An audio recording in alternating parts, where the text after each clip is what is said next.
Hi friends, bounce back ఛానల్కి స్వాగతం. తెలుగు రాష్ట్రాల్లో పోటీ పరీక్షలకు ప్రిపేర్ అవుతున్న అభ్యర్థులు ఎదుర్కొంటున్న అతి ముఖ్యమైన సమస్య ఇంగ్లీష్ లాంగ్వేజ్. ఇంగ్లీష్ గ్రామర్ కావచ్చు, వొకాబులరీ కావచ్చు, రీడింగ్ కాంప్రహెన్షన్ కావచ్చు. సింపుల్గా చెప్పాలంటే ఇంగ్లీష్ అనే ఏరియా నుంచి వస్తున్న క్వశ్చన్స్ని చాలామంది అభ్యర్థులు స్కిప్ చేస్తున్నారు. అటెంప్ట్ చేసినా కూడా తప్పుగా అటెంప్ట్ చేస్తున్నారు. ఇక నెగిటివ్ మార్కులు ఉంటే మాత్రం ఖచ్చితంగా స్కిప్ చేసి వస్తున్నారు. దీనికి ప్రధాన కారణము చాలామంది అభ్యర్థులు, majority of the competitive aspirants from Telugu states, వీళ్ళందరూ కూడా గ్రామీణ ప్రాంతం నుంచి, ముఖ్యంగా తెలుగు మీడియంలో చదివినటువంటి అభ్యర్థులు ఉంటున్నారు. ఇంగ్లీష్ మీడియం నుంచి వచ్చినటువంటి వాళ్ళు, అదేవిధంగా పట్టణ ప్రాంతాల్లో ఇంగ్లీష్ మీడియం చదివినటువంటి వాళ్ళు 20-30% ఉంటే, తెలుగు మీడియం బ్యాక్గ్రౌండ్ నుంచి ముఖ్యంగా గ్రామీణ ప్రాంతాల్లో చదివిన వాళ్ళే ఎక్కువ శాతము, 60-70% ఉంటున్నారు. అయితే ఈ పోటీ పరీక్షలు, ప్రభుత్వ ఉద్యోగాలు ఇవన్నీ కూడా ముఖ్యంగా గ్రామీణ ప్రాంతాల్లో అత్యంత క్రేజ్ ఉండడంతో కూడా మనకు గ్రామీణ ప్రాంతాల నుంచే ఈ కాంపిటేటివ్ ఎగ్జామ్స్లో ఎక్కువ మంది కనిపిస్తారు. అయితే ఇంగ్లీష్ అనేది ఈరోజు భయపెడుతున్నటువంటి సమస్య కాదు. ప్రతి అభ్యర్థిని కూడా ఇంగ్లీష్ అంటే ఎవరికైతే సమస్యగా ఉందో, ఇంగ్లీష్ ఎవరికైతే భయంగా ఉందో, ఇంగ్లీష్ వల్ల ఎవరైతే అవకాశాలను, ఉద్యోగాలను కోల్పోతున్నారో వీళ్ళంతా కూడా స్కూలింగ్ నుంచి, వాళ్ళ పాఠశాల విద్య నుంచి ఆ బీజాలు పడ్డాయి. స్కూల్ నుంచే ఆ సమస్య స్టార్ట్ అయ్యింది. ఆ తర్వాత అది కాలేజ్ దశకు, అంటే ఇంటర్మీడియట్, డిగ్రీలు, బీటెక్లకు వచ్చే వరకు క్యారీ ఫార్వర్డ్ అయ్యింది. ఆ తర్వాత కాంపిటేటివ్ ఎగ్జామ్స్కి వచ్చేసింది. అయితే ఈ సమస్యను ఇలాగే కొనసాగిస్తే ఎప్పటికీ కూడా తీరిపోదు. ముఖ్యంగా పోటీ పరీక్షలలో దగ్గరకు వచ్చి, అంటే 1 మార్కు కావచ్చు, 2 మార్కులు కావచ్చు, 3 మార్కులు కావచ్చు, 5 మార్కులు కావచ్చు, 10 మార్కులు కావచ్చు, దగ్గర వరకు వచ్చి సక్సెస్ సాధించకుండా పోతున్న అభ్యర్థులకు ప్రధాన కారణాల్లో ఒక కారణము ఈ ఇంగ్లీష్ అనేది నేర్చుకోకపోవడము, ఇంగ్లీష్ గ్రామర్ పైన పట్టుండకపోవడము, ఇంగ్లీష్ అర్థం కాకపోవడం వల్ల రీడింగ్ కాంప్రహెన్షన్ క్వశ్చన్స్ చేయకపోవడము, ఇక vocabulary, antonyms, synonyms, one word substitutions ఇలాంటివన్నీ కూడా అసలే తెలియకపోవడము, ఇది జరుగుతుంది. అయితే సో ఈ సమస్య కొనసాగిస్తే నెక్స్ట్ రాబోయే ఎగ్జామ్స్లో కూడా ఈ సమస్య, అంటే ఈ ప్రాబ్లము పునరావృతము, అంటే రిపీట్ అవుతుంది. అయితే ఇంగ్లీష్ లాంగ్వేజ్ని ముఖ్యంగా తెలుగు మీడియం వాళ్ళ కోసము, ముఖ్యంగా గ్రామీణ ప్రాంత విద్యార్థుల కోసము, అందులోనూ కాంపిటేటివ్ ఎగ్జామ్స్కి ప్రిపేర్ అవుతున్న మీ అందరికీ కూడా చాలా సింపుల్ వేలో సింప్లిఫైడ్ ఇంగ్లీష్ లాంగ్వేజ్ని నేర్పించే ప్రయత్నంగానే మీ అందరి రిక్వెస్ట్ మేరకు ఈ కోర్స్ అనేది మీ ముందుకు తీసుకొస్తున్నా. అయితే మన బౌన్స్ బ్యాక్ ఛానల్ నుంచి లాంచ్ చేయబోతున్నటువంటి English grammar, vocabulary, comprehension, reading కాంప్రహెన్షన్కి సంబంధించి కోర్సు పూర్తి వివరాలన్నీ కూడా ఈ వీడియోలో ఉంటాయి. సో అసలు మన కోర్సు ఏంటి, దీని యొక్క కాన్సెప్ట్ ఏంటి, ఇది ఎందుకు మీరు తీసుకోవచ్చు, ఎందుకు ఇంగ్లీష్ నేర్చుకోవాలి, దానివల్ల కాంపిటేటివ్ ఎగ్జామ్స్లో లాభం ఏంటి, ఏ విధంగా మనం నేర్పిస్తాము, సిలబస్ ఏముంటుంది, ఇవన్నీ కూడా ఈ వీడియో ద్వారా మీకు క్లారిటీ వస్తుంది. ఆ తర్వాత మనము, అంటే మీరు ఈ కోర్స్ తీసుకోవచ్చా లేదా అనేది డిసైడ్ కూడా అవ్వచ్చు. ఓకే, సో వీడియోని పూర్తిగా చూడండి.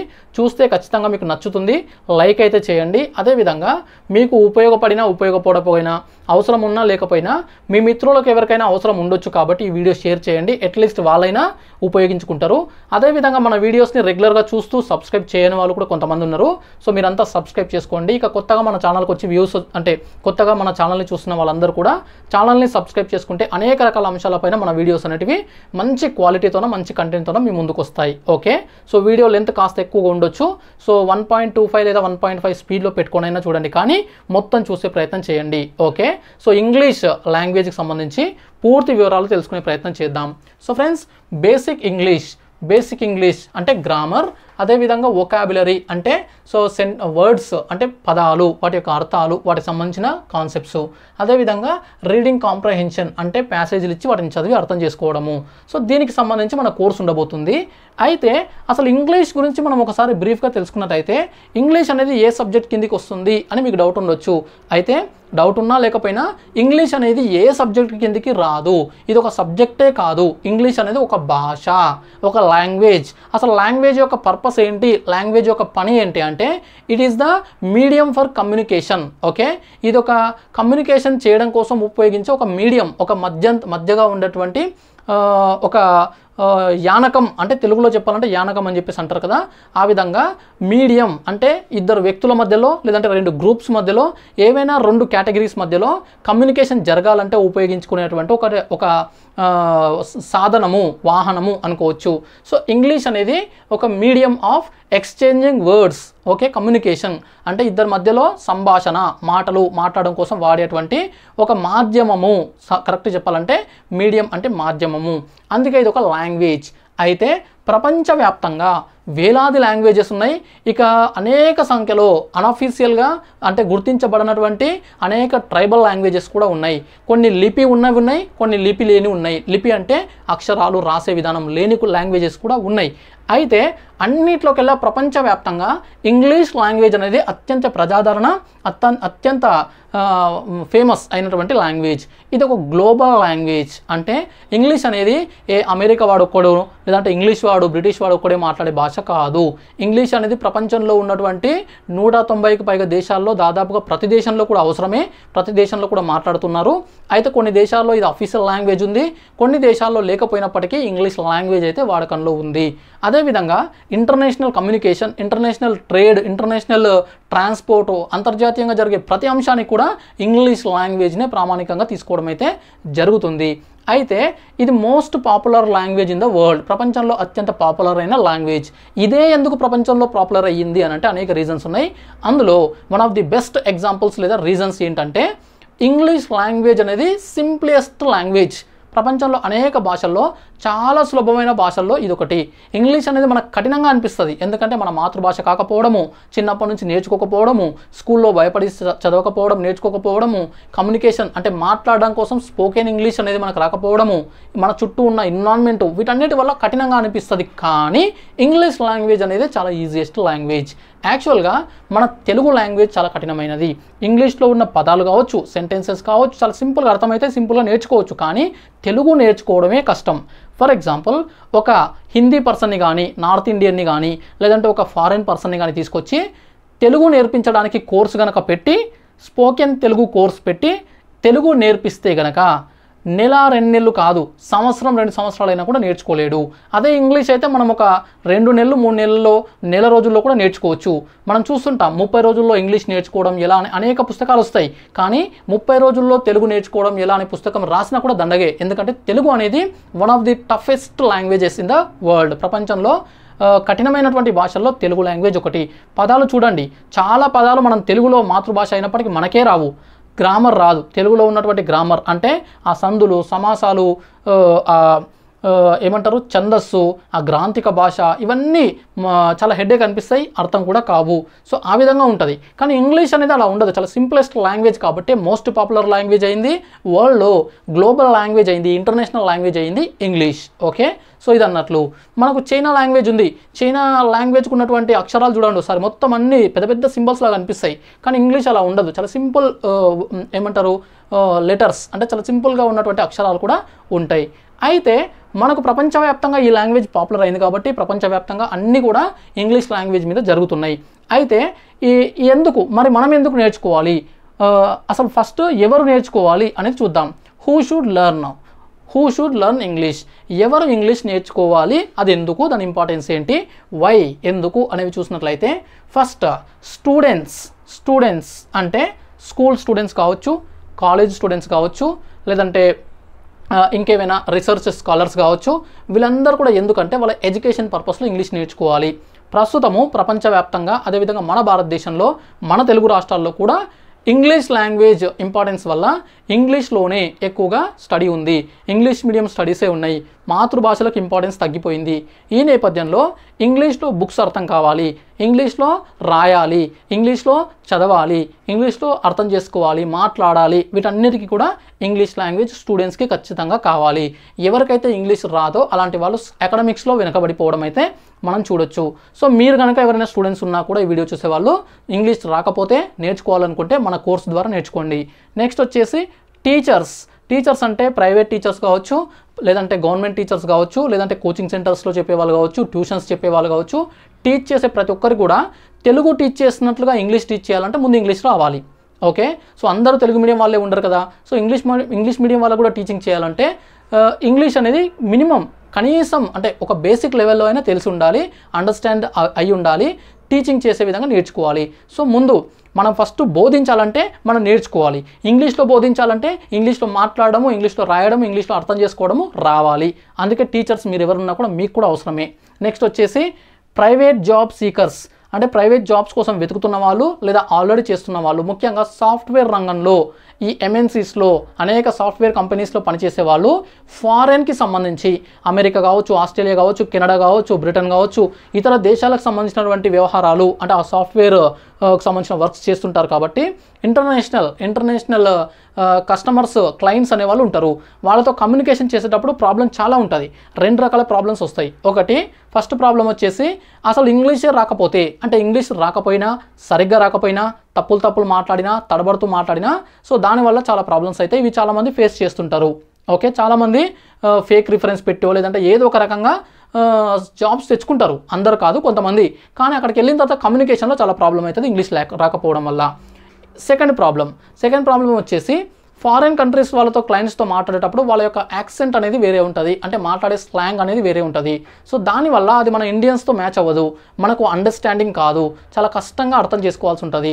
సో అండర్స్టాండింగ్ పవర్ ఉండాలి, ఇంగ్లీష్ గ్రామర్ రావాలి, ఇంగ్లీష్ లాంగ్వేజ్ మాట్లాడడం రావాలి, అర్థం చేసుకోవడం రావాలి, చదవడం రావాలి, రాయడం రావాలి. అవన్నీ వచ్చినప్పుడే మనం అక్కడ సర్టైన్ అంటే పర్టికులర్ ఫీల్డ్లో మనము సస్టైన్ ఉండగలుగుతాము. కాబట్టి ఈ ప్రైవేట్ జాబ్స్ కోసం వెతికే వాళ్ళు కావచ్చు, ఇప్పుడు జాబ్ కోసం వెతికే వాళ్ళు బీటెక్లు అవన్నీ అయిపోయిన వాళ్ళైతే మీకు కమ్యూనికేషన్ ఉండాలి, ఇంగ్లీష్ లాంగ్వేజ్ ఉండాలి, అప్పుడే మీకు జాబ్స్ అనేటివి వస్తాయి. కాబట్టి ప్రైవేట్ ఎంప్లాయీస్కి అంటే జాబ్స్ వెతికే వాళ్ళకు, ఆల్రెడీ చేస్తున్న వాళ్ళకు కూడా చాలా అవసరం. ఇక అదర్ ఎంప్లాయీస్, ముఖ్యంగా గవర్నమెంట్ ఎంప్లాయీస్. సో మీలో చాలామంది కూడా రీసెంట్గా గవర్నమెంట్ ఎంప్లాయీస్ వచ్చుండొచ్చు, ప్రభుత్వ ఉద్యోగాలు లేదా ప్రైవేట్ ఉద్యోగాలు చేస్తుండొచ్చు. సో అయినప్పటికీ కూడా ఇంగ్లీష్లోనే మనకు అన్ని రకాల వర్క్స్ జరుగుతాయి. అంటే ప్రభుత్వానికి సంబంధించిన జీవోలు కావచ్చు, ప్రభుత్వానికి సంబంధించినటువంటి ఆర్డర్స్ కావచ్చు, ప్రభుత్వానికి సంబంధించినటువంటి స్కీమ్స్ కావచ్చు, రూల్స్ అండ్ రెగ్యులేషన్స్ కావచ్చు, ప్రతిదీ కూడా మనకి ఇంగ్లీష్లోనే వస్తుంటాయి. బయట కూడా ఎక్కడ చూసినా అన్ని సైన్ బోర్డ్స్ కావచ్చు, ప్రతిదీ కూడా ఇంగ్లీష్లోనే ఉండడం జరుగుతుంది. కాబట్టి సో ఎంప్లాయీస్ అయినప్పటికీ కూడా ఎంప్లాయీస్ కూడా నేర్చుకోవాలి. ఇక అతి ముఖ్యమైన వాళ్ళు కాంపిటేటివ్ ఎగ్జామ్స్కి ప్రిపేర్ అవుతున్నటువంటి మీరు. సో మీ అందరికీ కూడా, మనందరం కూడా ఇంగ్లీష్ పైన పట్టు ఉంటేనే కాంపిటేటివ్ ఎగ్జామ్స్లో 2 అడుగులు ఇతరుల కంటే. అయితే పోటీ పరీక్షల్లో ఇంగ్లీష్ అనేది లేకుండా కాంపిటేటివ్ ఎగ్జామ్ లేదు దాదాపుగా. అది అటెండర్ ఎగ్జామ్స్ అంటే ఆఫీస్ సబార్డినేట్కి సంబంధించిన ఎగ్జామ్ నుంచి ఐఏఎస్ ఎగ్జామ్ వరకు ప్రతి దాంట్లో ఇంగ్లీష్ లాంగ్వేజ్ పైన క్వశ్చన్స్ అడుగుతున్నారు. ఓకే, సో ఇంగ్లీష్ అనేది ఏ ఎగ్జామ్లో లేదు చూడండి, ప్రతి దాంట్లో ఉంది. ఇప్పుడు మనకు తెలుగు రాష్ట్రాల్లో మనకు హైకోర్టు జాబ్స్ ఉన్నాయి కదా, సో మన తెలంగాణలో ఇదంతా కూడా హైకోర్టు జాబ్స్లో కూడా ఉంది ఇంగ్లీష్ లాంగ్వేజు. పోలీస్ కానిస్టేబుల్లో ఇంగ్లీష్ లాంగ్వేజ్ ఉంటుంది, గ్రామర్ ఉంటుంది, కాంప్రహెన్షన్ ఉంటుంది, ఎస్ఐ ఆఫ్ పోలీస్లో ఉంటుంది, గ్రూప్ 1, 2, 3, 4లో పేపర్ 1 జనరల్ స్టడీస్లో ఉంటుంది, ఇంజనీరింగ్ జాబ్స్ అన్నింటిలో కూడా జనరల్ స్టడీస్ పేపర్లో ఉంటుంది. అదేవిధంగా మనకు సెంట్రల్ గవర్నమెంట్ ఎగ్జామ్స్ అయిన యూపీఎస్లో సీసాట్ పేపర్లో ఇంగ్లీష్ ఉంటుంది. అదేవిధంగా ప్రిలిమ్స్ పేపర్స్ 2 కూడా ఇంగ్లీష్లో మాత్రమే ఉంటాయి, ఇంగ్లీష్ అండ్ హిందీలో. అదేవిధంగా మెయిన్స్లో కూడా తెలుగులో రాసే అవకాశం ఉన్నప్పటికీ క్వశ్చన్ పేపర్ అయితే ఇంగ్లీష్, హిందీలో మాత్రమే అవైలబుల్ ఉంటుంది. ఇక ఎస్ఎస్సి, సిహెచ్ఎస్ఎల్, సిజిఎల్ లాంటి ఎగ్జామ్స్లో కూడా ఇంగ్లీష్లోనే క్వశ్చన్ పేపర్స్ ఉంటాయి, ఇంగ్లీష్, హిందీ లాంటి లాంగ్వేజెస్లో. నెక్స్ట్ వచ్చేసి బ్యాంకింగ్ ఎగ్జామ్స్, పోస్టల్ ఎగ్జామ్స్ అన్నిట్లో కూడా ఇంగ్లీష్ పైన క్వశ్చన్స్ అడుగుతున్నారు. క్వశ్చన్ పేపర్స్ కూడా ఇంగ్లీష్లోనే ఉంటున్నాయి. అంటే మనకు చదవడం రావాలి, అర్థం చేసుకోవడం రావాలి, రాయడం రావాలి. కాంపిటేటివ్ ఎగ్జామినేషన్స్ ఓరియంటేషన్లో మనకు గ్రామర్ అనేది పట్టుండాలి, రీడింగ్ కాంప్రహెన్షన్ చేయగలగాలి. అప్పుడే మనము 4 అడుగులు ముందుకు వేస్తూ ఉండగలుగుతాము. లేదంటే అంటే ఇంగ్లీష్ని స్కిప్ చేసి మిగతా వాటిపైన డిపెండ్ అయితే సక్సెస్ రావచ్చు, రాకపోవచ్చు, దగ్గరకు వచ్చి మిస్ అవ్వచ్చు. బై మిస్టేక్ సక్సెస్ వచ్చినా కూడా మంచి క్యాడర్ పోస్ట్ వచ్చేది, బార్డర్లో ఏదో ఒక క్యాడర్ వచ్చే అవకాశం కూడా ఉంటుంది. కాబట్టి ఇంగ్లీష్ అనేది అంత ఇంపార్టెంట్ ఉంది కాంపిటేటివ్ ఎగ్జామ్స్కి సంబంధించినటువంటి అభ్యర్థులకు. ఇక లాస్ట్ వన్, హౌస్ వైఫ్స్ అండ్ అదర్స్. సాధారణంగా మ్యారేజ్ అయిన తర్వాత సో స్త్రీలు ఇంట్లో ఉన్నటువంటి సిచ్యువేషన్లో ఎక్కువ శాతం జాబ్ చేయకపోతే కనుక వాళ్ళ పిల్లలు స్కూల్కి వెళ్ళొచ్చిన తర్వాత వాళ్ళ హోంవర్క్, వాళ్ళ డిక్టేషను అవన్నీ చేసేటప్పుడు అనేక డౌట్స్ అడుగుతారు పేరెంట్స్ని. నాట్ ఓన్లీ హౌస్ వైఫ్స్ అంటే గృహిణులను మాత్రమే కాదు, వాళ్ళ ఫాదర్ అంటే వాళ్ళ భర్తలను కూడా, అంటే పేరెంట్స్ని సింపుల్గా చెప్పాలంటే పిల్లలు తల్లిదండ్రులని ఇద్దరిని కూడా డౌట్స్ అడుగుతుంటారు, ఎక్స్ప్లెనేషన్ చేయమంటారు హోంవర్క్ సంబంధించి. చాలామందికి ఇంగ్లీష్ రాకపోవడం వల్ల అది స్కిప్ చేస్తారు, వాళ్ళకి ఏదో ఒకటి చెప్పి సర్ది చెప్తారు, ట్యూషన్కి పంపిస్తారు, కొంతమంది టీచర్నే అడుగు అని చెప్తారు. సో భార్య భర్త మీద, భర్త భార్య మీద నెట్టేస్తుంటారు, అంటే నువ్వు చెప్పని రకరకాలు జరుగుతుంటాయి. అలా జరగకుండా వాళ్ళు అడిగిన వెంటనే వాళ్ళకి ఎక్స్ప్లెయిన్ చేసే విధంగా, ఎక్స్ప్లెనేషన్ అంటే ఇక్కడ డీటెయిల్గా పెద్ద ఒక ప్రొఫెసర్ లాగా ఒక లెక్చరర్ లాగా చెప్పాల్సిన అవసరం లేదు. పిల్లలకి స్కూల్కి వెళ్ళిన హోంవర్క్ చిన్న చిన్న సెంటెన్సెస్ అవన్నీ ఉంటే అవి చదవగలిగి అర్థం చేసుకోగలిగి దానికి ఇది ఆన్సర్ రాయి అని చెప్తే గైడ్ చేయగలిగితే చాలు. ఆ మాత్రం రావాలన్నా ఇంగ్లీష్ లాంగ్వేజ్ రావాలి. సో ఇక్కడ రాసినటువంటి ఇవే కాకుండా ప్రతి ఫీల్డ్లో వ్యాపారం కావచ్చు ఏదైనా సరే ప్రతి ఫీల్డ్లో కూడా ఇంగ్లీష్ అనేది ఖచ్చితంగా నేర్చుకోవాల్సిందే, ఇంగ్లీష్ అనేది రావాల్సిందే. అయితే ఇది అందుకే హూ షుడ్ లెర్న్ ఇంగ్లీష్ అంటే ప్రతి ఒక్కరు నేర్చుకోవాలి. మీరు ఎక్కువగా అంటే ఈ వీడియో చూసిన వాళ్ళు కాంపిటేటివ్ ఎగ్జామ్స్ వాళ్ళు ఉన్నారు కాబట్టి మీరైతే ఎట్టి పరిస్థితుల్లో స్కిప్ చేయొద్దు. ఓకే, ఇక వై నౌ ఇప్పుడే ఎందుకు? సరే నేర్చుకుంటాం కానీ ఇప్పుడే ఎందుకు నేర్చుకోవాలంటే right time for learning English. Okay, English నేర్చుకోవడానికి ఇది సరైన సమయంగా నేను భావిస్తున్నా. ఎందుకు? మనకు రీసెంట్గానే తెలంగాణ రాష్ట్రంలో అనేక పోటీ పరీక్షలకు సంబంధించిన ఎగ్జామ్స్ ముగిసినవి. మళ్ళీ జాబ్ క్యాలెండర్ ఇంప్లిమెంటేషన్ జరిగి మళ్ళీ ఎగ్జామ్స్ రావడానికి కొంత టైం పడుతుంది. కరెక్ట్గా చెప్పాలంటే ఈ ఇయర్ ఎండింగ్లో నోటిఫికేషన్స్ స్టార్ట్ అవుతాయి. అట్లీస్ట్ ఆగస్టు తర్వాత నోటిఫికేషన్స్ వస్తాయి. అంటే మళ్ళీ మీరు పరీక్షలు రాసే వరకు కనీసము 9 నుంచి 12 నెలల సమయం తక్కువలో తక్కువ ఉంది. ఎక్కువ కాదు, తక్కువలో తక్కువ మినిమం టైం ఉంది. సో ఈ టైంలోనే మీరు ఇంగ్లీష్ని నేర్చుకోవడానికి సరిపోతుంది. టైం కుదురుతుంది, కాన్సన్ట్రేషన్ చేయొచ్చు, ఆ పీస్ఫుల్ మైండ్ ఉంటుంది, ఆ టైం ఉంటుంది. అలా కాకుండా వన్స్ నోటిఫికేషన్ వచ్చిన తర్వాత అదర్ సబ్జెక్ట్స్ మీద ఉండే ప్రెషర్ వల్ల ఇతర సబ్జెక్ట్స్ చదవాలి, వాటిని రివిజన్ చేయాలనే దానివల్ల ఇంగ్లీష్ని స్కిప్ చేస్తారు. సరేలేగా వదిలేద్దాము, ఏదో ఒకటి ఆప్షన్ పెట్టొద్దాంలే, ఇప్పుడు నేర్చుకునే టైం లేదు, ఓపిక లేదు అని చెప్పేసి అనుకుంటారు. అందులోనూ పాలిటీలు, హిస్టరీలు, జాగ్రఫీలు, సైన్సులు, తెలంగాణ మూమెంట్లు, ఏపీ హిస్టరీలు ఇలాంటివన్నీ కూడా మీరు చాలాసార్లు చదివి ఉండొచ్చు. కానీ ఇంగ్లీష్లో ఎప్పుడైతే ఒకసారి మనము బ్యాక్ స్టెప్ వేస్తామో మనకి ఇంగ్లీష్ రాదో మనం ప్రతిసారి స్కిప్ చేస్తాం. అంటే మీకు గనక ఇంగ్లీష్ విషయంలో సమస్య ఉంటే అది నేటికి ఉంది, ఈ వీడియో చూస్తున్న నాటికి ఉంది. కాబట్టి నెక్స్ట్ ఎగ్జామ్స్లో కూడా అది క్యారీ అవుతుంది. అలా కావద్దంటే ఇప్పుడే నేర్చుకునే ప్రయత్నం చేయండి. అందుకే వై నౌ ఇప్పుడే ఎందుకు అనంటే this is the right time. మన బౌన్స్ బ్యాక్ ఛానల్ టెలిగ్రామ్ గ్రూప్లో ఒకటి పెట్టిన right time right place right action RRR అని చెప్పేసి ఒకదాన్ని ఏదైనా ఒక పనిని సరైన సమయంలో సరైన చోట సరైన యాక్షన్ అంటే సరైన పని చేసినప్పుడే అది సక్సెస్ అవుతుంది. అందులో ఏది మిస్ అయినా కూడా అది ఫెయిల్ అవుతుంది. ఫర్ ఎగ్జాంపుల్ దీన్ని కూడా ఈ రైట్ టైంలో కాకుండా మీరు ఎగ్జామ్స్ ముందు కోర్సెస్ తీసుకున్నా ఇలాంటి ప్రయత్నం చేసినా టెన్షన్కి మీరు దాన్ని నేర్చుకోలేకపోతారు. అందుకే ఇది రైట్ టైం అంటున్నా. నెక్స్ట్ వచ్చేసి ప్రాబ్లమ్స్. అసలు ఇంగ్లీష్లో ప్రాబ్లమ్స్ ఎక్కడున్నాయి అసలు అంటే ముందు మీకు మీ ప్రాబ్లం తెలియాలి. ఫస్ట్ తెలుగు మీడియం వాళ్ళ విషయానికి వస్తే ప్రధానమైనటువంటి సమస్య అసలు చదవడం రాదు చాలామందికి. కొంతమందికి వచ్చినా రాయడం సరిగా రాదు, అంటే మిస్టేక్స్ లేకుండా రాయడం రాదు. ఇంకొంతమందికి అర్థమే కాదు ఆ సెంటెన్సెస్ ఇంగ్లీషు. ఇక మాట్లాడడం కూడా చాలామందికి రాదు, స్పీకింగ్ ఓకే మాట్లాడడం రాదు, కమ్యూనికేట్ చేయడం రాదు. సో తెలుగు మీడియం వాళ్ళకు మల్టిపుల్ సమస్యలు ఉన్నాయి ఇంగ్లీష్ లాంగ్వేజ్కి సంబంధించి. అది రీడింగ్ కావచ్చు, రైటింగ్ కావచ్చు, స్పీకింగ్ కావచ్చు, అండర్స్టాండింగ్ ద లాంగ్వేజ్ కావచ్చు. ఇది అదేవిధంగా తెలుగు మీడియం కాకుండా ఇంగ్లీష్ మీడియం వాళ్ళకు ఇంగ్లీష్ పర్ఫెక్ట్గా వచ్చా అంటే ఇంగ్లీష్ మీడియం వాళ్ళు కూడా చాలా తప్పులు చేస్తున్నారు. సాధారణంగా ఇంగ్లీష్ మీడియం వాళ్ళకు ఉండే ఒక అడ్వాంటేజ్ ఏంటంటే కాన్ఫిడెంట్గా మాట్లాడతారు. ఎందుకు స్కూల్ నుంచి కాలేజీల్లో చిన్నప్పటి నుంచి ఆ ఇంగ్లీష్ మీడియం ఎన్విరాన్మెంట్లో ఉన్నారు కాబట్టి మనం తెలుగు ఎలాగైతే మాట్లాడతామో వాళ్ళు ఇంగ్లీష్ అలా మాట్లాడతారు. కానీ సమస్య అంతా గ్రామర్. ఓకే, చాలా తప్పులు ఉంటాయి. 90% of the English medium students గ్రామర్లో మిస్టేక్స్ చేస్తున్నారు. నేను గతంలో ఒక సంస్థలో ఇంగ్లీష్కి సంబంధించి spoken English, communication skills, personality development వాటిపైన మెంటార్గా పనిచేసినటువంటి టైంలో కొన్ని వేల మందిని చూసిన డైరెక్ట్గా, అంటే ఇలా ఆన్లైన్ కాదు ఆఫ్లైన్ డైరెక్ట్గా స్టూడెంట్స్తో కమ్యూనికేట్ అయినప్పుడు తెలుగు మీడియం వాళ్ళు చాలా అంటే వాళ్ళకు బేసిక్సే లేకుండా వస్తారు. అలా వచ్చిన వాళ్ళు కోర్స్ మొత్తం అయిపోయే వరకు నేర్చుకుంటారు, ఎంతో కొంత బాగానే నేర్చుకొని వెళ్ళిపోతారు. ఇంగ్లీష్ మీడియం వాళ్ళు వచ్చేటప్పుడు మాట్లాడడం మంచి ఫ్లోతోనే వస్తారు, కానీ చాలా గ్రామర్ మిస్టేక్స్ ఉంటాయి. వాటిని రెక్టిఫై చేసుకొని వాటిని తగ్గించుకొని వాటిని మార్చుకోవాలంటే చాలా కష్టంగా ఉంటుంది. ఎందుకంటే చాలా సంవత్సరాలుగా 15-20 సంవత్సరాలుగా ఫిక్స్ అయిపోయి ఉంటాయి మైండ్లో. చాలా స్పీడ్గా కాన్ఫిడెంట్గా చాలా మంచి స్లాంగ్తో మాట్లాడుతుంటారు, కానీ మిస్టేక్స్ ఎక్కువ ఉంటాయి. అయితే స్పోకెన్ లాంగ్వేజ్లో మిస్టేక్స్ ఉన్నా ఏం కాదు, అర్థం అయితే చాలు, కమ్యూనికేషన్ అయితే చాలు. కానీ ఎగ్జామ్ పాయింట్ ఆఫ్ వ్యూలో ఈ కాంపిటేటివ్ ఎగ్జామ్స్లో ఈ గ్రామర్ రూల్స్ కానీ ఈ వొకాబులరీ కానీ ఇవన్నీ కూడా చిన్న మిస్టేక్ జరిగినా మార్క్ పోతుంది. కాబట్టి మీరు తెలుగు మీడియమా ఇంగ్లీష్ మీడియమా ఇవన్నీ పక్కన పెడితే కాంపిటేటివ్ ఎగ్జామ్స్లో మార్క్స్ రావాలంటే పర్ఫెక్ట్ ఉండాలి, ఖచ్చితమైనటువంటి ఇంగ్లీష్ ఉండాలి, గ్రామర్ రూల్స్ కరెక్ట్గా తెలిసి ఉండాలి, వాటిని ప్రాక్టీస్ చేయాలి. ఎగ్జామినేషన్లో అప్పుడే మార్కులు వస్తాయి. అందుకే తెలుగు మీడియం వాళ్ళు ఇంగ్లీష్ మీడియం వాళ్ళు ఇక్కడ ఒక మీడియం అని లేదు, అందరూ నేర్చుకోవాల్సినటువంటి ఈ అంశమే English language, grammar, vocabulary, comprehension. అయితే ఇక్కడ దీని విషయానికి వస్తే అవర్ కోర్స్ స్పెషాలిటీ మన బౌన్స్ బ్యాక్ ఛానల్లోనే ఎందుకు నేర్చుకోవాలి, బయట లేవా? ఉన్నాయి, చాలా రకాల ఇంగ్లీష్ మీడియం కోర్సెస్ ఉన్నాయి, కొన్ని ఫ్రీ క్లాసెస్ కూడా కొన్ని యూట్యూబ్ ఛానల్స్ కానీ అదర్ సోర్సెస్ ఉన్నాయి. అయినప్పటికీ మన దగ్గర నేర్చుకోవడానికి కొన్ని పర్టికులర్గా కొన్ని రీజన్స్ ఉన్నాయి. 5 ఉన్నాయి. 5 అయితే ప్రధానంగా చెప్పగలుగుతా. ఒకటి వచ్చేసి కాంపిటేటివ్ ఎగ్జామ్స్ స్పెషల్. నాకున్నటువంటి అనుభవంతోన పోటీ పరీక్షలలో ఎలా అడుగుతున్నారు, ఓకే, సో ఎలాంటి క్వశ్చన్స్ అడుగుతారు, దానికి సంబంధించి ఎలాంటి గ్రామర్ ఎలా నేర్చుకోవాలి అనే దానిపైన నాకు చాలా అవేర్నెస్ ఉంది. నేను కూడా తెలుగు మీడియం ఇంటర్మీడియట్ వరకు తెలుగు మీడియం చదివి ఆ తర్వాత బీటెక్లో కూడా చాలా తీవ్రమైన ఇబ్బంది ఎదుర్కొని తర్వాత ఇంగ్లీష్ నేర్చుకున్నా కాబట్టి ఒక అభ్యర్థి యొక్క కష్టము, ఒక అభ్యర్థికి ఒక సమస్య, ఇంగ్లీష్ లాంగ్వేజ్లో సమస్య ఏంటో నాకు పర్టికులర్గా తెలుసు కాబట్టి సో వాళ్ళకి ఆ సమస్య పోయే విధంగానే టీచ్ చేయగలుగుతా. అందుకే కాంపిటేటివ్ ఎగ్జామ్స్ స్పెషల్ కోర్స్ ఇది. కాబట్టి ఖచ్చితంగా మీరు ప్రతి ఒక్కరు కూడా అంటే ఈ కోర్స్ని మీరు తీసుకొని నేర్చుకోవడానికి ప్రయత్నం చేయొచ్చు. నెక్స్ట్ వచ్చేసి useful for all exams, useful for all competitive exams. ఇది ఓన్లీ కానిస్టేబుల్ కోసమో, ఓన్లీ ఎస్ఐ కోసమో, ఓన్లీ గ్రూప్ 2 గ్రూప్ 3ల కోసమో కాదు, ప్రతి పోటీ పరీక్షకు పనికొస్తుంది. ఓకే, సో మనకు స్టేట్ గవర్నమెంట్ నుంచి సెంట్రల్ గవర్నమెంట్ వరకు అన్ని ఎగ్జామ్స్కి పనికొస్తుంది.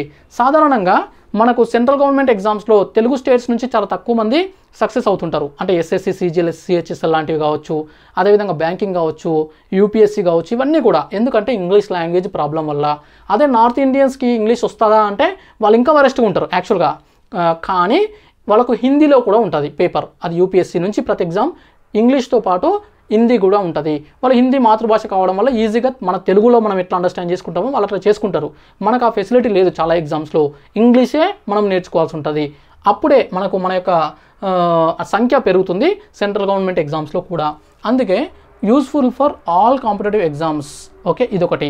నెక్స్ట్ వచ్చేసి తెలుగు మీడియం స్టూడెంట్స్ స్పెషల్. ఇది అందరికీ ఉపయోగపడేదే అయినప్పటికీ గ్రామీణ ప్రాంత తెలుగు మీడియం విద్యార్థులు ఎవరైతే ఉన్నారో, ఇంగ్లీష్ అంటేనే భయము అన్నటువంటి వాళ్ళు ఎవరైతే ఉన్నారో మీ అందరి కోసం ప్రత్యేకంగా డిజైన్ చేసి సో మీ జోన్లోకి నేను వచ్చి చెప్తా. అంటే మీరు ఎలాంటి స్టేజ్లో ఉన్నారో అలాంటి స్టేజ్లో ఎలా లెర్న్ చేయాలో ఆ విధంగా నా టీచింగ్ ఉంటుంది. కాబట్టి it is very useful and special course for Telugu medium students. Next వచ్చేసి టీచింగ్ అనేది తెలుగు ఇంగ్లీష్లో కలిపి ఉంటుంది. అంటే ఇంగ్లీషే బోధించినప్పటికీ తెలుగులో అదేవిధంగా ఇంగ్లీష్లో వాటికి సూటబుల్ ఎగ్జాంపుల్స్ ఇస్తూ వాటిని వివరణ ఇవ్వడం జరుగుతుంది. ఎగ్జాంపుల్స్ ఇంగ్లీష్ లాంగ్వేజ్ మీరు తొందరగా అండర్స్టాండ్ చేసుకోవాలంటే వాటికి సరైనటువంటి ఉదాహరణలు, ఎగ్జాంపుల్స్ ఇవ్వాల్సి ఉంటుంది. కరెక్ట్ ఎగ్జాంపుల్ ఇచ్చినప్పుడే అది నీకు కనెక్ట్ అవుతుంది. అది స్పోకెన్ లాంగ్వేజ్లో కావచ్చు, గ్రామర్లో కావచ్చు, ఎక్కడ ఉపయోగపడుతుంది అనేది మీకు తెలుస్తుంది. కాబట్టి అనేక లైవ్ ఎగ్జాంపుల్స్, అంటే మన మధ్యలో జరిగే సంభాషణ, మీరు ఎదుర్కొనే సమస్యలు, మీరు చుట్టూ చూసేటివి, నేను నా లైఫ్లో చూసేటివి, కాంటెంపరీ ఇష్యూస్ అంటే ప్రస్తుతం ఏవైతే జరుగుతున్నాయో, ఫర్ ఎగ్జాంపుల్ క్రికెట్కి సంబంధించిన ఛాంపియన్స్ ట్రోఫీ జరుగుతుంది. సో అట్లా రకరకాల అంశాలపైన, సినిమాలు, అనేక రంగాలపైన మంచి మంచి ఎగ్జాంపుల్స్ తీసుకొని డిజైన్ చేసుకొని మీకు అందించడం అయితే జరుగుతుంది. So teaching will be very very effective and very very interesting, చాలా ఇంట్రెస్టింగ్గా ఉంటుంది. ఓకే, నెక్స్ట్ వచ్చేసి బేసిక్స్ టు హై లెవెల్. ఈ కోర్స్ వచ్చేసి జస్ట్ పైన చెప్పి వదిలేసేది కాదు. బేసిక్స్ నుంచి హై లెవెల్ వరకు ఉంటుంది. చాలా బేసిక్స్ అంటే నీకు ఏమీ తెలియదు, అసలు ఇంగ్లీషే రాదు అనుకొని వచ్చి అడుగు పెట్టినా కూడా మీరు పికప్ అవుతారు. అలాంటి బేసిక్స్ నుంచి హై లెవెల్ వరకు తీసుకుపోవడం అయితే జరుగుతుంది. కాబట్టి ప్రతి ఒక్కరు కూడా దీన్ని ఈజీగా అంటే చాలా మంచి కోర్సుగా మీరు తర్వాత ఫీల్ అవుతారు. ఈ 5 రకాల కారణాలతో పాటు అనేకం ఉన్నాయి. సో ఇవైతే major reasons why should we take our course, మన కోర్సు స్పెషాలిటీ. ఇక నెక్స్ట్ వచ్చేసి అసలు ఏం చెప్తాం మనం, అసలు సిలబస్ ఏంటి, అసలు మన ఇంగ్లీష్ కోర్సులో ఏం చెప్తాము అని అంటే ఫస్ట్ వచ్చేసి ఆల్ఫాబెట్ బేసిక్స్ నుంచి స్టార్ట్ చేస్తాం. ఏబిసిడీలు. సార్ ఏబిసిడీలు రావా సార్ మాకు అని మీరు అనుకోవచ్చు. కానీ ఏబిసిడీలు అంటే ఏబిసిడీలు అన్నీ బట్టి నేర్పించడం కాదు. ఏబిసిడీలకు సంబంధించి బేసిక్స్ చెప్తూ అక్కడ నుంచి కూడా కాంపిటేటివ్ ఎగ్జామ్స్కి సంబంధించి ఎక్కడైతే యూజ్ అవుతుందో అవన్నీ స్ట్రెస్ చేస్తూ వాటిని లింక్ చేస్తూ స్టార్ట్ చేస్తాము. So alphabet, word, sentence, so ఇవన్నీ కూడా అసలు ఎట్లా తయారు చేస్తామని వెరీ బేసిక్స్ అంటాం కదా, ఆ బేసిక్స్ నుంచి మూలాల నుంచి తీసుకురావడం జరుగుతుంది కోర్సు. ఓకే, సో దీని నుంచి కూడా మనకు 2-3 ఏరియాస్లో ఉపయోగం ఉంటుంది. సో అక్కడ కొన్ని టాపిక్స్లో మనకి ఈ బేసిక్స్ నుంచే మనకు క్వశ్చన్స్ వస్తాయి. సో అదంతా 2 నుంచి 3 మార్కులు ఇచ్చేటువంటి టాపిక్. ఇది చూడడానికి అవసరం లేదనిపిస్తుంది కానీ చాలా అవసరమైనటువంటి టాపిక్. ఇక్కడ నుంచి స్టార్ట్ చేసుకొని నెక్స్ట్ పార్ట్స్ ఆఫ్ స్పీచ్, భాషా భాగాలు. ఓకే, లాంగ్వేజ్లో పార్ట్స్ ఏంటి, పార్ట్స్ ఆఫ్ స్పీచ్ అంటే 8 ఉంటాయి మనకు, 8. ఓకే, ఆ 8 వచ్చేసి పార్ట్స్ ఆఫ్ స్పీచ్లో noun, pronoun, verb, adjective, adverb, preposition, conjunction, interjection అని చెప్పేసి ఉంటాయి. ఈ 8కి సంబంధించి వాటి యొక్క ప్రాముఖ్యత ఏంటి, వాటిని ఇంగ్లీష్లో ఎట్లా ఉపయోగిస్తాము, రాసేటప్పుడు ఎట్లా ఉపయోగిస్తాము, మాట్లాడేటప్పుడు ఎట్లా ఉపయోగిస్తాము, ఇవన్నీ తెలుసుకుంటాం. ఓకే, సో నౌన్, ప్రొనౌన్ ఇవన్నీ కూడా మనకు పార్ట్స్ ఆఫ్ స్పీచ్లో బాగా అంటే ఆ టాపిక్ కిందకి వస్తాయి. వీటి నుంచి డైరెక్ట్ క్వశ్చన్ రావచ్చు, లేదంటే ఇంగ్లీష్ లాంగ్వేజ్ నేర్చుకోవడంలో ఉపయోగపడుతుంది కాబట్టి రీడింగ్ కాంప్రహెన్షన్కి ఇది ఉపయోగపడుతుంది. నెక్స్ట్ వచ్చేసి నౌన్. నౌన్ అంటే నామవాచకము. తెలుగులో పదాలు కొంత కఠినంగా ఉంటాయి, కొత్తగా అనిపిస్తాయి, ఆల్రెడీ విన్నా కూడా కొంత డిఫికల్ట్గానే ఉంటాయి. నామవాచకము అంటే పేరుకు సంబంధించింది. నౌన్ అంటే ఏంటి, నౌన్స్ ఎన్ని రకాలు ఉంటాయి, ఏ నౌన్కు సంబంధించి ఎట్లా ఉపయోగించాలి, ఎగ్జామినేషన్లో మనకి ఎక్కడ క్వశ్చన్స్ అడుగుతున్నారు, ఇవన్నీ చెప్పడం జరుగుతుంది. నెక్స్ట్ అలాగే ప్రొనౌన్ కూడా. తర్వాత వర్బ్ ఫార్మ్స్ మనకు తెలుసు కదా, మీరు వినింటారు, ఎక్కడో ఒకసారి వినింటారు, జీరో నాలెడ్జ్తో అయితే ఏమీ ఉండరు. సో వర్బ్ 1 V1 అని, V2 అని, V3 అని ఇవన్నీ విని ఉంటారు. అవి ఏంటి అసలు, వాటిని ఎలా ఉపయోగిస్తాము అవన్నీ కూడా వర్బ్ ఫామ్లో నేర్చుకుంటాము. తర్వాత అడ్జెక్టివ్స్, అడ్వర్బ్స్ అవన్నీ ఉంటాయి. అవి కొంతవరకు బేసిక్ లెవెల్లో ఈ పార్ట్స్ ఆఫ్ స్పీచ్ క్లాస్లోనే అవసరమైనంత వరకు ఎక్స్ప్లెనేషన్ చేస్తా. తర్వాత సెంటెన్స్ ఫార్మేషన్. ఇప్పుడు మనం ఒక సెంటెన్స్ని తయారు చేయాలి, ఒక వాక్యాన్ని తయారు చేయాలి. సాధారణంగా అక్షరాలు కొన్ని కలిస్తే పదం అవుతుంది, పదాలు కొన్ని కలిస్తే వాక్యం అవుతుంది, వాక్యాలు కొన్ని కలిస్తే ఒక సారాంశం, ఒక ప్యాసేజ్ అవుతుంది. అయితే ఒక సెంటెన్స్ తయారు చేయాలంటే ఈ వర్డ్స్ని ఎలా అరేంజ్ చేసుకోవాలి, ఓకే, వర్డ్స్ని ఎలా అరేంజ్ చేసుకోవాలి, వాటిని మీనింగ్ఫుల్గా ఎట్లా అమర్స్తే వాక్యం తయారవుతుంది. సో సెంటెన్స్ ఫార్మేషన్ గురించి ఒక క్లాస్ ఉంటుంది. దాని తర్వాత టెన్సెస్ స్టార్ట్ అవుతాయి. టెన్సెస్ ఎప్పుడైతే స్టార్ట్ అవుతాయో మన టెన్షన్ కూడా స్టార్ట్ అవుతుంది. టెన్సెస్ అంటేనే టెన్షన్ స్టార్ట్ అవుతుంది. ఎందుకు అనంటే 12 రకాల టెన్సెస్ మనం నేర్చుకుంటాము, మనం వింటుంటాము, మనకు వస్తుంటాయి. ఈ 12 టెన్సెస్ అన్నీ కూడా పేర్లన్నీ కూడా దాదాపుగా ఒకటే రకంగా ఉంటాయి. అవన్నీ వినేసరికి కొంత కన్ఫ్యూజన్కి గురవుతాం, టెన్షన్ స్టార్ట్ అవుతుంది. చెప్పాలంటే మనకు present tense, simple present tense, simple past tense, future tense ఈ విధంగా ఉంటాయి. ఆ తర్వాత మళ్ళీ ప్రజెంట్ కంటిన్యూస్ అంటాం, పాస్ట్ కంటిన్యూస్ అంటాం, ఫ్యూచర్ కంటిన్యూస్ అంటాం, మళ్ళీ ప్రజెంట్ పర్ఫెక్ట్ అంటాం, పాస్ట్ పర్ఫెక్ట్ అంటాం, ఫ్యూచర్ పర్ఫెక్ట్ అంటాం, మళ్ళీ ప్రజెంట్ పర్ఫెక్ట్ కంటిన్యూస్ అంటాం, పాస్ట్ పర్ఫెక్ట్ కంటిన్యూస్ అంటాం, ఫ్యూచర్ పర్ఫెక్ట్ కంటిన్యూస్ అంటాం. ఇవన్నీ వినేసరికి ఇవన్నీ ఒక గోలలాగా ఏంటివి అసలు అని చెప్పేసి చాలా ఇరిటేషన్ వచ్చేస్తుంది, టెన్షన్ వచ్చేస్తుంది. కానీ మన కోర్సులో ఎలాంటి టెన్షన్ లేకుండా చాలా సింపుల్ వేలో ఈ టెన్సెస్ అన్నీ నేర్పించడం జరుగుతుంది. ఓకే, టెన్షన్ లేకుండా టెన్సెస్ నేర్చుకోవడం అయితే చూస్తారు మీరు మన కోర్సులో. ఓకే, అన్ని టెన్సెస్ ఈజీగా మంచి మంచి కీవర్డ్స్తోన, మంచి సూటబుల్ ఎగ్జాంపుల్స్తోనే వివరించడం అయితే జరుగుతుంది టెన్సెస్. ఇది వచ్చిందంటే అయిపోయింది, ఇక లాంగ్వేజ్ సగం వచ్చేసినట్లే. ఆ తర్వాత మనం మోడల్ వర్బ్స్, స్పెషల్ వర్బ్స్ గురించి ఒక క్లాస్ ఉంటుంది. ఒకటి కాదు, 2-3 క్లాసెస్ ఉంటాయి సిచ్యువేషన్ బట్టి. బట్ ఒక టాపిక్ ఉంటుంది.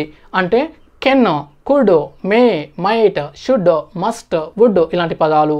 వాటితో పాటు టు అనే వచ్చేటువంటి పదాలు ఉంటాయి. Have to, has to, need to, అదేవిధంగా వాంట్ టు అంటుంటాం, ఐ వాంట్ టు అని చెప్పేసి అంటుంటాం కదా, అలాంటివి. ఐ వుడ్ లైక్ టు అని యూజ్ చేస్తాం కదా, అలాంటి వుడ్ లైక్ టు. ఇక ఏబుల్ టు, అదేవిధంగా యూజ్డ్ టు, హ్యాడ్ టు ఇలాంటి పదాలు చాలా ఉంటాయి. వాటన్నిటిని ఎప్పుడు ఎలా ఉపయోగించాలి, వాటికి వర్బ్ ఫామ్ ఎలా ఉండాలి, ఇవన్నీ కూడా నేర్చుకోవడం అయితే జరుగుతుంది. ఆ తర్వాత వాయిస్, ఈ మోడల్ వర్బ్స్ ఇవన్నీ నేర్చుకున్న తర్వాత వాయిస్ అంటే యాక్టివ్ వాయిస్, ప్యాసివ్ వాయిస్. ఈ ఏరియా నుంచి చాలా క్వశ్చన్స్ వస్తున్నాయి. కొంత రెగ్యులర్గా క్వశ్చన్స్ అడుగుతున్న area active voice, passive voice. అంటే మనకు తెలుగులో యాక్టివ్ వాయిస్, ప్యాసివ్ వాయిస్కి ఏంటంటే కర్తరి వాక్యము, కర్మణి వాక్యము అని చెప్పేసి అంటాం. చూడండి, డిఫికల్ట్ అనిపిస్తున్నాయి తెలుగు పదాలు. కర్తరి, కర్మణి వాక్యము అవంతా కూడా ఈ కర్తరి వాక్యము, కర్మణి వాక్యం అనగానే మనకి ఇదేంట్రా మన కర్మ అనిపిస్తుంది. కానీ ఇంగ్లీష్లో అలా ఉండదు. సింపుల్గా యాక్టివ్ వాయిస్, ప్యాసివ్ వాయిస్ అని చెప్పేసి అంటుంటాం. ఈ active voice, passive voice sentence formation ఎలా ఉంటుంది, సో వాటి రూల్స్ ఎలా ఉంటాయి, ఎలా ఈజీగా ఆన్సర్స్ చేయొచ్చు, ఇదంతా కూడా తెలుసుకుందాం.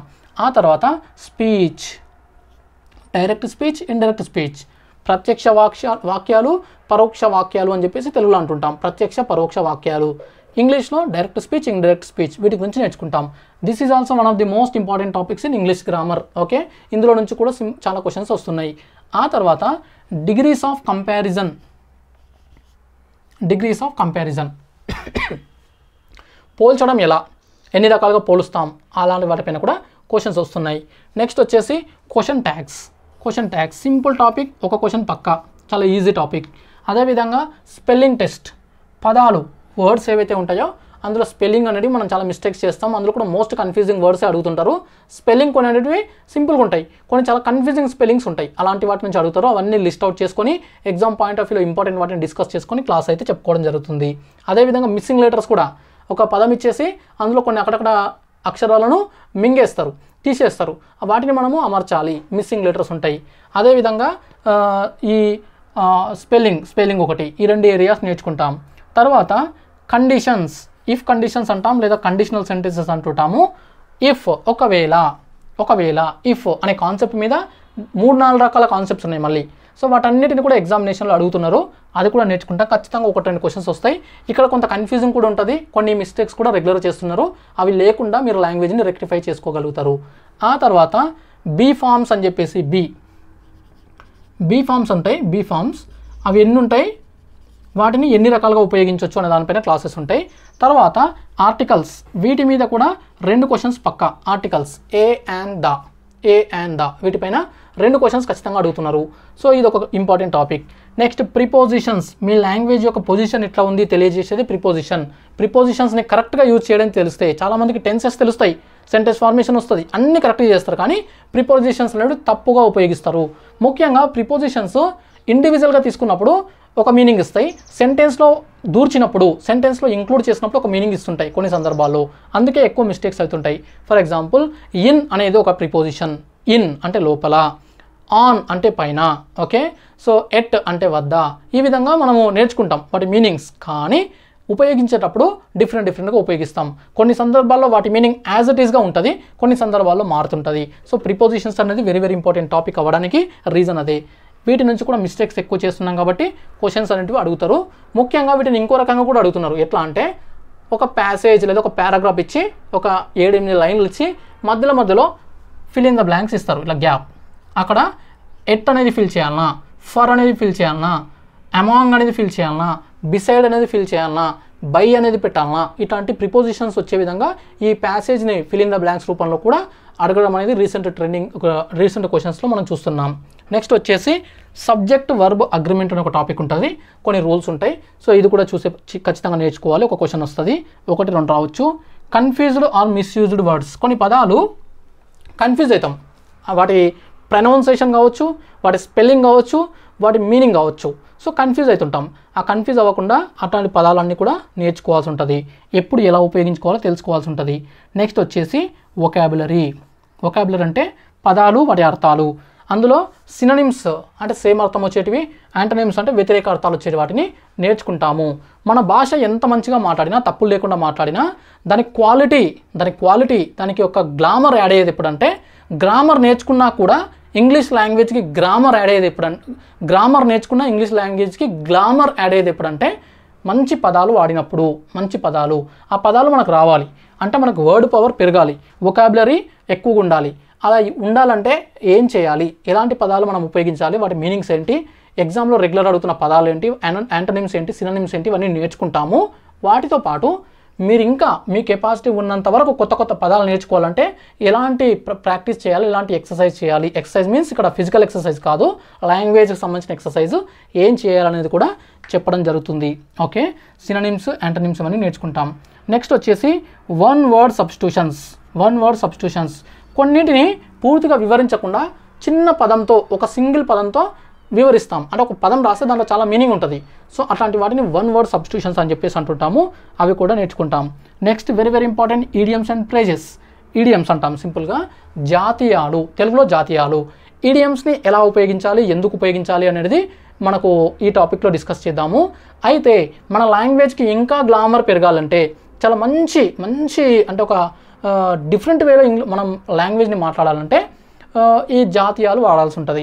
ఫర్ ఎగ్జాంపుల్ రీసెంట్గా ఛాంపియన్స్ ట్రోఫీ అనే క్రికెట్ టోర్నమెంట్లో ఇండియా పాకిస్తాన్ని చిత్తుగా ఓడించింది కదా. సో దీన్ని మనం సాధారణంగా భారతదేశము ఇండియా పాకిస్తాన్ని చిత్తుగా ఓడించింది అంటే బాగానే ఉంటుంది. కానీ భారతదేశము పాకిస్తాన్ని ఛాంపియన్స్ ట్రోఫీలో మట్టి కరిపించింది అని రాసామనుకోండి, చాలా ఎఫెక్టివ్గా ఉంటుంది. ఓడించింది, చిత్తుగా ఓడించింది లేదా ఓడించింది అనేదానికి, మట్టి కరిపించింది అనడానికి డిఫరెన్స్ ఉంది. అంటే దాని మీనింగ్ ఒకటే రెండు కూడా, కానీ దాని యొక్క అంటే ఆ లాంగ్వేజ్ అలా మాట్లాడడంలో, మట్టి కరిపించింది అనే పదం వాడడంలో మనకు ఎక్కువగా యాడెడ్ గ్లామర్ అనేది మనకు వస్తుంది. అంటే మట్టి కరిపించడము అంటే మట్టి అంటే డస్ట్ ఉంటుంది కదా, ఆ డస్ట్ కరవడము అంటే కొరకడము అన్నట్లు. ఓకే, సో ఇది అన్నట్లు. దాని ఇంగ్లీష్లో మనం ఏం తీసుకుంటామంటే బైట్ ద డస్ట్ అంటాం. ఓకే, మట్టి కరవడము అంటే ఎవరైనా చాలా ఘోరంగా పరాజయ పాలైతే మట్టి కరిచాడు, మట్టి కరిచింది అని చెప్పేసి అంటుంటాం. సో పాకిస్తాన్ భారత్ చేతిలో మట్టి కరిచింది, లేదా భారత్ పాకిస్తాన్ని మట్టి కరిపించింది అని చెప్పేసి హెడ్లైన్స్ అంటే న్యూస్ పేపర్లో పైన వచ్చే ఉంటాయి కదా, అవన్నీ రాస్తుంటారు. అంటే ఇక్కడ జాతీయాలను ఉపయోగించినప్పుడు, ఈడియమ్స్ను ఉపయోగించినప్పుడు మన లాంగ్వేజ్ అనేది ఇంకా హై క్వాలిటీగా కనిపిస్తుంది. కాబట్టి వాటిని కూడా నేర్చుకోవాలి. ఎగ్జామ్లో కూడా అడుగుతున్నారు, కాంపిటేటివ్ ఎగ్జామ్స్లో కూడా వీటిపైన రెగ్యులర్ క్వశ్చన్స్ అడుగుతున్నారు. నెక్స్ట్ వచ్చేసి రీడింగ్ కాంప్రహెన్షన్. ఇది అండర్స్టాండింగ్ బేస్డ్గా ఉంటుంది. మనము ఇంగ్లీష్ని కనీసం రీడింగ్ చదివి అర్థం చేసుకునే స్టేజ్లో ఉన్నామా లేదా చెక్ చేసేదే. చదివి అర్థం చేసుకోవడము, రీడ్ అండ్ అండర్స్టాండింగ్ అనేది టెస్ట్ చేస్తారు. ఎలా? ఒక పెద్ద ప్యాసేజ్ ఇస్తారు, ఒక స్టోరీయో ఏదో ఒకటి ఇస్తారు, ఇచ్చి దాని నుంచి ఒక 5 క్వశ్చన్స్ 6 క్వశ్చన్స్ అడుగుతారు. అలా అడిగినప్పుడు ముందు మనకు అది అర్థం కావాలి, అర్థమైన తర్వాత క్వశ్చన్స్ అర్థం కావాలి, క్వశ్చన్స్ అర్థమైన తర్వాత ఆన్సర్స్ మనము ఆ పారాగ్రాఫ్లోనే ఉంటాయి, వాటిని వెతుక్కొని కరెక్ట్ ఆన్సర్ రూపంలో రాసుకోవాల్సి ఉంటుంది. ఇవి బేసిక్ లెవెల్ ఉంటాయి, మోడరేట్ లెవెల్ ఉంటాయి, హై లెవెల్ ఉంటాయి. సాధారణంగా మనకు state government exams group 1, group 2, group 3, group 4 లాంటి పేపర్స్లో, జనరల్ స్టడీస్లో, ఎస్ఐ, కానిస్టేబుల్ ఇలాంటి ఎగ్జామ్స్ అన్నింటిలో కూడా, ఫారెస్ట్ బీట్ ఆఫీసర్ ఇలాంటి అన్ని ఎగ్జామ్స్లో బేసిక్ లెవెల్ అడుగుతారు, లేదా మోడరేట్ లెవెల్ మధ్యస్థ స్థాయి. అంటే కొంత కఠినంగా అనిపిస్తాయి కానీ కొంత ఓపికగా చదివితే ఆన్సర్స్ వస్తాయి. అలా కాకుండా బ్యాంకింగ్స్, ముఖ్యంగా state bank of India, SBI PO లాంటి ఎగ్జామ్స్, ఐబీపీఎస్ పీఓ లాంటి ఎగ్జామ్స్, అదేవిధంగా ఎస్ఎస్సి CGL టైర్ 2 లాంటి ఎగ్జామ్స్, అట్లాంటి వాటిలో మనకు వచ్చేసరికి చాలా డిఫికల్ట్ లెవెల్లో క్వశ్చన్స్ అడుగుతున్నారు. రీడింగ్ కాంప్రహెన్షన్ కూడా అంటే అది మొత్తం చదివినా కూడా డైరెక్ట్గా ఆన్సర్స్ మనకు దొరకవు. ఆ ప్యాసేజ్లో, ఆ పారాగ్రాఫ్లో ఉన్న సెంటెన్సెస్ నుంచి మనము ఇండైరెక్ట్గా వాటి మీనింగ్ డెప్త్గా తెలిస్తే అప్పుడు ఆన్సర్స్ని చేయగలుగుతాము. అట్లాంటివి కూడా అడుగుతున్నారు. సో మన కోర్సులో బేసిక్స్, మోడరేట్, అదేవిధంగా కొన్ని హై లెవెల్ కూడా మనం డిస్కస్ చేసే ప్రయత్నం చేద్దాం. Reading comprehension. Next jumbling sentence, parajumbling. మనకు సెంటెన్సెస్ అంటే వాక్యాలు, ఒక స్టోరీ లేదంటే ఒక దానికి సంబంధించిన ఒక టాపిక్ని 4-5 సెంటెన్సెస్గా, 5-6 సెంటెన్సెస్గా విడగొట్టి వాటిని ఆర్డర్ చేంజ్ చేస్తారు. జంబ్లింగ్, ముందు వెనక్కి ముందుకు పెడతారు. ఓకే, సో అలా ఉన్న వాటిని కరెక్ట్ ఆర్డర్లో మనము అరేంజ్ చేసుకోవాలి. దానికి ఏం కావాలి? మనకి లాంగ్వేజ్ అర్థం కావాలి, సెంటెన్స్ మీనింగ్ అర్థం కావాలి. మీనింగ్ తెలిస్తే ఏది ముందు వస్తుంది, ఏది తర్వాత వస్తుందో అర్థమవుతుంది. కాబట్టి ఇవన్నీ గ్రామరు ఇదంతా నేర్చుకుంటే, మనకి ఇంగ్లీష్ లాంగ్వేజ్ నేర్చుకుంటే అప్పుడు ఈ రీడింగ్ కాంప్రహెన్షన్లు, పారాజంబ్లింగ్లు ఇవన్నీ కూడా చేయడానికి ఈజీ అవుతుంది. కాబట్టి ఈ కోర్సు ఇన్ని రకాలుగా ఉపయోగపడుతుంది. ఇక వీటి తర్వాత ఇవన్నీ చేసిన తర్వాత లాస్ట్లో మనకు ఇవన్నీ కోర్సులో ఉండేవి. ఎక్స్ట్రా నేను ఏం చేస్తానంటే కొన్ని previous question papers, Telangana public service commission 2014 నుంచి ఇప్పటివరకు నిర్వహించినటువంటిది, అదేవిధంగా ఏపీపీఎస్ నిర్వహించిన ఎగ్జామ్స్, వీటి నుంచి ప్రీవియస్ క్వశ్చన్ పేపర్స్లో ఇంగ్లీష్ నుంచి ఎలాంటి క్వశ్చన్స్ వచ్చినాయో అవన్నీ గ్యాదర్ చేసుకొని వాటిని ఎక్స్ప్లెనేషన్ చేయడం జరుగుతుంది. టాపిక్ వైజ్గా కానీ లేదంటే అన్ని కలిపి కానీ కొన్ని క్లాసెస్ ప్రత్యేకంగా ఎక్స్ప్లెయిన్ చేసి చెప్తా. దాని ద్వారా మీకు ఎక్స్ట్రా ప్రాక్టీస్ కూడా అవుతుంది. ఈ విధంగా అన్నీ ఇంకా ఇక్కడ రాయకుండా ఏదైనా మిస్ అయిన టాపిక్ ఉన్నా కూడా నాకు కోర్సు చెప్పేటప్పుడు మధ్యలో గుర్తొస్తాయి, వాటిని యాడ్ చేసుకోవడం జరుగుతుంది. 100% ఇదే ఫిక్స్ అని కాదు, ఇంకా ఎక్కువనే ఉంటాయి, 1-2 క్లాసెస్ కానీ తగ్గకుండా ఉంటాయి. సో మొత్తం కోర్సులో మనము 75 నుంచి 80 క్లాసులు, 75 to 80 classes we are going to discuss in our course. ఈ 75 నుంచి 80 classes English grammar, comprehension, vocabulary వీటన్నిటికి సంబంధించి నేర్చుకుంటాము. అదనంగా ఏమైనా అవసరం అయితే కూడా పెంచడానికి నేను సిద్ధమే. ఎందుకంటే టీచింగ్ చేసేది నేనే కాబట్టి. సాధారణంగా మీరు ఏదైనా కోచింగ్ సెంటర్, ఇన్స్టిట్యూట్లోకి వెళ్తే వాళ్ళకు ఒక టైం ఉంటుంది, ఇన్ని అవర్స్ ఉంటుంది, ఇన్ని అవర్స్లో కంప్లీట్ చేయాలి అని చెప్పేసి ఆ కోచింగ్ సెంటర్ ఓనరు, ఆ కోచింగ్ సెంటర్ మేనేజ్మెంట్ చెప్తుంది. సో ఆ టైంలో వాళ్ళు ఇంపార్టెంట్ చెప్పి కొన్నిటిని స్కిప్ చేసే అవకాశం ఉంటుంది టైం అయిపోతే. మనకు అట్లా కాదు, 75 క్లాసులు 85 క్లాసులు అన్నప్పుడు 90 క్లాసుల వరకు వెళ్ళింది అనుకో కోర్సు, ప్రాబ్లం ఏం లేదు, చెప్పేది నేనే కదా, నా టైంని స్పెండ్ చేయాల్సి ఉంటుంది, నా ఎఫర్ట్స్, నా టైము, అవసరం అనుకుంటే నా మనీ, వాటన్నిటి స్పెండ్ చేస్తా తప్ప బయట వాళ్ళ మీద డిపెండ్ కాను. కాబట్టి సో ఇక్కడ ప్రాబ్లం అనేది ఉండదు. ఓకే, సో ఇది మన కోర్సుకు సంబంధించిన పూర్తి వివరాలు. అయితే ఖచ్చితంగా ఈ కోర్స్ అనేది మీకు 100% మీకు మంచి సాటిస్ఫాక్షన్ ఇవ్వబోయేటువంటి కోర్సు. రెండవది, ఇది ఎకానమీ లాగా, కరెంట్ అఫైర్స్ లాగా మళ్ళీ చేంజ్ అయ్యేది కాదు. ఒకసారి నేర్చుకుంటే లైఫ్ లాంగ్ ఉపయోగపడుతుంది. మీరు ఒకసారి కోర్స్ తీసుకుంటే దాన్ని మల్టిపుల్ టైమ్స్ ప్రాక్టీస్ చేసుకోండి, ఇందులో ప్రతి అంశాన్ని నేర్చుకోండి, మీకు లైఫ్ లాంగ్ ఉపయోగపడేటువంటి కోర్సు. ఇక నోట్స్ ఇస్తారా సార్ అంటే నోట్స్ ప్రత్యేకంగా ఇవ్వడం అయితే జరగదు, మీరే వర్క్ చేయాల్సి ఉంటుంది. ఎందుకంటే లాంగ్వేజ్ ఇది, ఈ లాంగ్వేజ్ని మీరు ఎక్కువ ప్రాక్టీస్ చేస్తేనే ఎక్కువ గుర్తుంటుంది. నేను చెప్పే క్లాస్ని మొత్తం మీరు నోట్స్ రాసుకోవచ్చు. అదేవిధంగా అలా అని చెప్పేసి మొత్తం మీ మీదనే ఏమి ఉండదు. అవసరమైన ప్రతిదీ కూడా ఇంపార్టెంట్ నేను చెప్పాలనుకున్నది అంతా కూడా కోర్ ఏరియా మొత్తం కూడా మీకు నోట్స్ ఇస్తా. ఎక్స్ట్రా అంతా కూడా మీరు యాడ్ చేసుకోవాల్సి ఉంటుంది. అది ఈజీనే, ఎట్లా చేయాలనేది క్లాస్లో ప్రతి క్లాస్లో మీకు వివరించడం అయితే జరుగుతుంది. ఓకే, ఇక ఫైనల్గా అసలు ఎంత సార్ కోర్సు ప్రైస్ ఎంత? బాగుంది, కోర్సు బాగుంది, మేము నేర్చుకుంటాము, ఇంగ్లీష్ నేర్చుకోవడానికి సిద్ధంగా ఉన్నాము, ఇంట్రెస్ట్గా ఉన్నాము, కానీ వాట్ ఈస్ ద ప్రైస్ అని చెప్పేసి మీరు అడగొచ్చు. So the price is very very less compare to all competitive exams coaching centres and ఇంగ్లీష్కి సంబంధించిన అన్ని కోర్సెస్తో కంపేర్ చేస్తే, స్పోకెన్ ఇంగ్లీష్ ఇన్స్టిట్యూట్స్లో ఇచ్చే కోర్సెస్ ఉంటాయి కదా, వాటితో కూడా కంపేర్ చేస్తే చాలా చాలా తక్కువ. సో కోర్సు ప్రైస్ వచ్చేసి 2000 రూపీస్, 2000 రూపాయలు 2000. అయితే 2000 రూపీస్ అయినప్పటికీ కూడా లాంచ్ చేస్తున్నప్పుడు, కోర్సును లాంచ్ చేస్తున్న సందర్భం కాబట్టి ఇందులో 75% మీకు ప్రత్యేకమైనటువంటి స్పెషల్ డిస్కౌంట్ ఇవ్వడం జరుగుతుంది. 75%. ఇది మార్చ్ 10th వరకు ఉంటుంది. మార్చ్ 10th వరకు ఉండేటువంటి డిస్కౌంట్ అంటే 2000లో 4 భాగాలు చేస్తే 3 భాగాలు నేనే భరించుకుంటా, అంటే నేను వదిలేస్తా. సో ఓన్లీ 500 రూపీస్, 25% అమౌంట్ 500 మాత్రమే మీరు పే చేస్తారు. 500 only, you are going to pay only 500 rupees. మీరు కనుక ఇప్పుడు అంటే కోర్సు లాంచ్ చేసేటప్పుడు కూపన్ కోడ్ ఉంటుంది, మన బౌన్స్ బ్యాక్ ఛానల్ యాప్లో కూపన్ కోడ్ ఉంటుంది, దాన్ని ఉపయోగించుకోవాలి. ఎక్కడ ఉంటుంది కోర్స్ అని అంటే మన బౌన్స్ బ్యాక్ ఛానల్ యాప్ ఉంది, యాప్ లింక్ డిస్క్రిప్షన్లో ఇస్తా, మీరు డౌన్లోడ్ చేసుకొని ఇన్స్టాల్ చేసుకోండి, మీ డీటెయిల్స్ ఎంట్రీ చేయండి. అక్కడ స్టోర్, అందులో మీకు కింద అంటే మీరు యాప్ ఓపెన్ చేసిన తర్వాత కింద 3-4 ఆప్షన్స్ ఉంటాయి, అందులో స్టోర్ అనేది ఓపెన్ చేస్తే అక్కడ మీకు ఇంగ్లీష్ లాంగ్వేజ్కి సంబంధించిన కోర్స్ కనిపిస్తుంది. దాన్ని క్లిక్ చేసి దాన్ని బై నౌ లేదా పర్చేస్ అనే ఆప్షన్ వస్తుంది, అది చేసేటప్పుడు కూపన్స్ కనిపిస్తాయి. దాని మీద మీరు క్లిక్ చేయగానే ఫుల్ ప్రైస్ ఉంటుంది, కానీ కూపన్ కోడ్ ఒకటి ఉంటుంది, ఆ కూపన్ కోడ్ మీద క్లిక్ చేయగానే మీకు ప్రైస్ అనేది డ్రాప్ అవుతుంది. సో 500 రూపీస్కి చూపిస్తుంది. పైన ఇంటర్నెట్ హ్యాండిలింగ్ ఛార్జెస్ 10-20 ఉంటాయి. మొత్తంగా ఆ 512, 515 అలా ప్రైజెస్లో మీకు కంప్లీట్ కోర్స్ వచ్చేస్తుంది. అది ఎప్పుడు అని అంటే 5 days ఆఫర్లో మాత్రమే. వన్స్ ఈ ఆఫర్ అయిపోయిన తర్వాత మీకు ఇంత ఉండదు, అంటే ఒక 10%, 20% డిస్కౌంట్స్ ఉంటాయి, కానీ ఈ 75% డిస్కౌంట్ అయితే మీకు ఇవ్వబడదు.